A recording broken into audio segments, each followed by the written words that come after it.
everyone. This is Tom Moore from VikeFans.com, and today we're pleased to welcome back Minnesota Vikings defensive end Brian Robison to our broadcast. Brian, thanks for joining us today. No problem. Well, it's Packer week, and Brian, you face a Green Bay team on Sunday that's simply lighting teams up with their offense, but you've had a great deal of success against Packer quarterbacks in your NFL career. I mean, you were the last Viking to sack Brett Favre when he was a Packer, and you put Aaron Rodgers down 4.5 times in your career. But I wondered, are you a little disturbed you haven't had enough opportunities to put Green Bay backup quarterback Matt Flynn into the dirt? No, I mean, that's the thing is Rodgers seems to be, so durable and things like that a lot of times you don't get to see those guys. But that's obviously, something that Rodgers has been able to do throughout his career is just play game in and game out. And it just seems like the guy just never stops. Well, it's funny because he's not really a scrambler, but he moves really well in the pocket. And at the same time, he seems to bring out the best in your game. I know in the season finale in 2012, you sacked him. Even though you had an injury to your arm, you were almost one-armed in that game. What is it about Rodgers that makes you bring your game to a higher level? Well, I think you have to. I mean, I think the thing with him is, number one, you got to elevate your game and really play him like there's no tomorrow because, and you really should play every game like that. But with Rodgers, it's even more so just because of the fact that the things he can do, not only with his arm but with his legs as well. Like you said, he's not a big-time scrambler, but he can make a lot of plays with his legs. Not only being able to run down the field, but, buy time in the pocket and allow himself to look down for his deeper threats. So I think with him, you just have to go out there like there's no tomorrow, and you also have to be very smart with your rush lanes. You don't want to let him out of the pocket because that's when he seems to be able to hit the deep ball the best. So you want to keep him in the pocket, and you want to just kind of collapse the pocket around his feet. Well, Brian, you've got an interesting role in the defense, and I've seen you at your left end spot, and then at right end sometimes, and even dropping back into pass coverage. And I swear, at training camp, I saw you play middle linebacker a couple times. How hard is it for you to learn so many positions on the defense? It's very hard, but I think the thing that has helped me is my experience over the last 8 years. Every year it seems like I get to learn a little bit more about the defense as a whole. And when you understand, where everybody in the defense is at, it allows your job to be easier as far as floating around and being able to, play different spots. If you know where those spots are going to be automatically when you're playing defensive end, then when they need you to move to a certain spot, then you kind of understand the gist of it and everything like that. So I think just being in the league, learning so many types of defenses and things like that has helped me with that tremendously. Well, speaking of your position versatility, I know you play little in the offensive backfield at Splendora High School, and word is that we could use a little bit of depth at running back. And I wondered, have you lobbied Norv Turner for a few carries or even a pass route that you can run like Texans' J.J. Watt did the other day? No, I'm really just more worried about trying to get to the quarterback right now and make sure, that our defense is on point, especially this week. That's really number one priority for me. We've got some good backs in Asiata and Jerick McKinnon.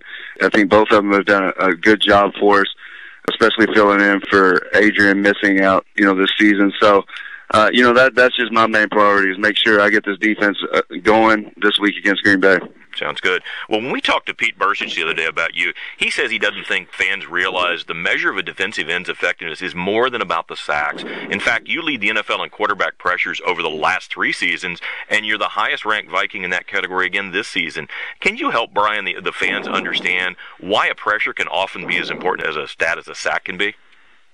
Well, a lot of times those pressures result in incomplete passes, which can allow you to get off the field on third down. If it's on a first and second down play, it allows the defense to be ahead of the change, the offense to get a little bit behind the change, which really makes the offense kind of close down on their playbook and eliminates a lot of their plays. Not being able to open the playbook up. So that really is a big deal. I mean, a lot of people don't realize it, but you get a pressure on third down. Yeah, it doesn't look pretty in the stat column, but that's just as good as a sack because it gets your defense off the field and allows your offense to get the ball back and hopefully score. Everybody expects a defensive lineman to rush the passer like the house is on fire every play. But can you give the fans an idea of if you just pinned your ears back and rushed the quarterback on every play and never paid any attention to your read and contain responsibilities, what would happen? Well, and this is more so for left ends, especially in the league, because most of your quarterbacks are predominantly right-handed. The big deal with a left defensive end is no matter where you go, that quarterback is probably going to see you. So, you don't want to go inside too quick. You don't want to go too high on the quarterback because that allows him to have an escape lane And especially with a guy like Rodgers that we're playing this week, you give him a little bit of escape lane and he can make plays happen. And so for me, it's very important to make sure that I get to the quarterback's face, that I rush, like my hair is on fire, but I'm smart about it. Whereas if you're a right end, you have a little bit more leeway because you're coming from the quarterback's blind side, which is why a lot of your left tackles are your higher paid left tackles, because they got to protect the quarterback's blind side. So, like I said, you're going to be in his face, but he's going to see you, and so you got to be smart about where you go. You want to make the right move at the right time, and not make it too quick. If you're off a little bit, they can make you pay. Yeah, but to be fair, sacks are what's noticed around the league as a measure of success for defensive linemen. And this season, you've had the misfortune of having at least 3 sacks taken away from you due to penalty. Or in the case of the Bear game where you caused a fumble, you lost a sack due to the premature whistle. How frustrating is that for you? It's very frustrating. Obviously, as a defensive end, we're sitting here talking about, that, there is more important things than sacks when you're rushing the passer. But at the same time, you definitely want to have those numbers. It definitely looks good on your resume, and especially, when you're talking about the accolades and things like that. But, you really just have to, you got to let it go, because you can't let it sit there and hinder, the way you rush or anything like that, because you get frustrated, so on and so forth. You just have to, you got to let it go and say, you know what, all right, they took that one away from me, I got to go get another one. And so you just got to keep going at it, keep chopping wood, I guess you'd say. Well, I hear you. I have the feeling, though, you're going to get one of those sacks back, because I understand the league's looking at that Bear sack that you had, so hopefully you're going to be rising that number a little bit more. Well, I would think so. I mean, in my mind, that's 100% a sack, but we'll see what the league says. Well, it's funny. Last week in Chicago, we saw Jay Cutler use a short passing game. And when a quarterback like Tom Brady or Cutler shortens that drop and they're firing the ball when they basically hit that back foot on their third step, is there anything a defense can do to slow them down or get them off their rhythm? It's tough. I mean, I think the one thing that you have to do is tackle well. And if you can tackle well and keep them to those short throws where, they're only getting, 3-4 yards if they're running those slants, they only get 3-4 yards out of it, maybe 5. It gives you an opportunity to where, all right, they figure, all right, these guys are tackling really well, we have to start taking some shots, which allows you to get after the passer a little bit. Where one of the problems we had Sunday is we had a lot of missed tackles. I mean, we had opportunities, especially in the first quarter, second quarter, where, they threw a little flare screen or something like that. We had the opportunity to get off the field on third down, but we missed 1 or 2 tackles. They extend the chains, and, that's not what you want. So what we have to do up front is just not get frustrated, just keep rushing the guy, and hopefully, everybody rallies to the ball. We get them down, and we get them in situations where they kind of have to abandon that screen game or that 3-step drop and have to kind of go with the deeper throws. You mentioned the screen passes, and Chicago used it, and it's part of the arsenal for Green Bay as well. Is there anything the Viking defense can do to recognize that screen a little bit early to limit their yardage? Well, I think the one thing with us is everybody just has to run to the ball. That's really what it comes down to. And like I said, for the most part, I think we played screens pretty well. Sunday, we did not play them well at all because we didn't tackle well. A lot of times we were there, we just didn't get the guy to the ground, and it resulted in yards after the catch. And those are things that you don't want to have. So we just have to be able to, everybody run to the ball. Really it's more on the inside guys, the 3 techniques, and those, because those linemen are leaving those guys to go out front and block. So they recognize it quicker than we do. As an end, we got to still put pressure on Rodgers, because if not, he can abandon the screen and go deep downfield. So, we have to get in his face. The inside guy's got to recognize it, and then everybody has to run to the ball and get the ball carrier down. Yeah, no doubt. Well, we expect you to get there this weekend, so you've got your fishing sack celebration that's become so popular that other NFL players have actually borrowed it. But I noticed at the end of it, you released the fish. So since Aaron Rodgers is the quarterback that Viking fans love to hate, fans were wondering, if you sack him this weekend, is there any chance you can alter that celebration? Either keep the catch to mount it over your fireplace, or act as though that catch is too puny to keep it before you toss it back in the water. Well, maybe if I'm able to get one this week, maybe I'll put the fish in the live well. We might go with that one. Sounds good. Well, Brian, as we close out our conversation today, we realize that the holiday shopping season is soon upon us, and since our fans have gotten to know your parents and your aunt pretty well on VikeFans.com, we wanted to know if you have any recollections of your best or even your worst Christmas present you ever got from your mom and dad when you were growing up.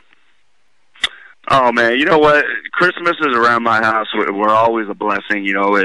Growing up, I was able to spend a lot of time with them. Obviously, once I got to college and, even the pros, we haven't been able to spend a lot of times around the holidays, just because at Texas, most of the time we were leaving for bowl games. So, that type of deal. And then here, I get to spend really, kind of the morning with them, but then we got to come up and do practice, those type of things.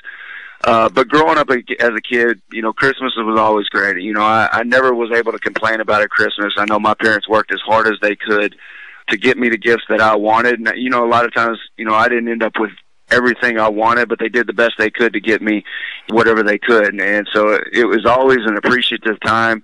And I can never say that I really had a bad Christmas. Yeah, but your dad didn't give you the Ronco Pocket Fisherman, did he? No, he did not. Yeah, good. Okay, that's one for him. Well, before we let you go, I want to remind our fans to follow Brian on Twitter, @Brian_Robison, where he's one of the most interactive of all NFL players with his 45,000 followers. And Brian, I know we've talked about it before. You've got some pretty important charitable events that are coming up. Can you tell the fans what you're working on? Yeah, we're trying to figure out a name for the foundation, but basically we're setting up a foundation where I'm going to have a fishing tournament in Texas. I'm also going to have a fishing tournament up here in Minnesota during the off season. We'll go out and have a good time. We're going to hopefully be able to put some pros on some boats, not only in the sport of football, but as well as the sport of fishing. You just go out, have a fishing tournament, have a silent auction, live auction, maybe just a casual barbecue dinner or something like that. And just have a good time with it. And each one will go towards a great cause and hopefully be able to help some people out. Well, if I join that tournament and I happen to reel in a half-a-pound bass, how much abuse am I going to take from you? It depends. If that half a pound wins you the tournament, I can't really abuse you too much. Sounds good. Well, Brian, I really appreciate you taking the time to talk with VikeFans.com today, and we wish you the best of success in tracking down Aaron Rodgers and securing a win against the Packers this weekend out at TCF Bank Stadium. Thanks, bud. Appreciate it. You bet. Take care. So when you get in there, you're coming in like this, and because you're so tall, you just hit him like this, and you just try to walk him back, right? Hit him at an angle. Like, don't let him see it coming, and then just kind of, boom, get it in there. Reduce that shoulder so he has no surface now. Exactly. Now he doesn't have that surface. You have leverage. Now if he throws the hand, boom. Now you can block it off. Yeah. You had a good one over there. You hit him.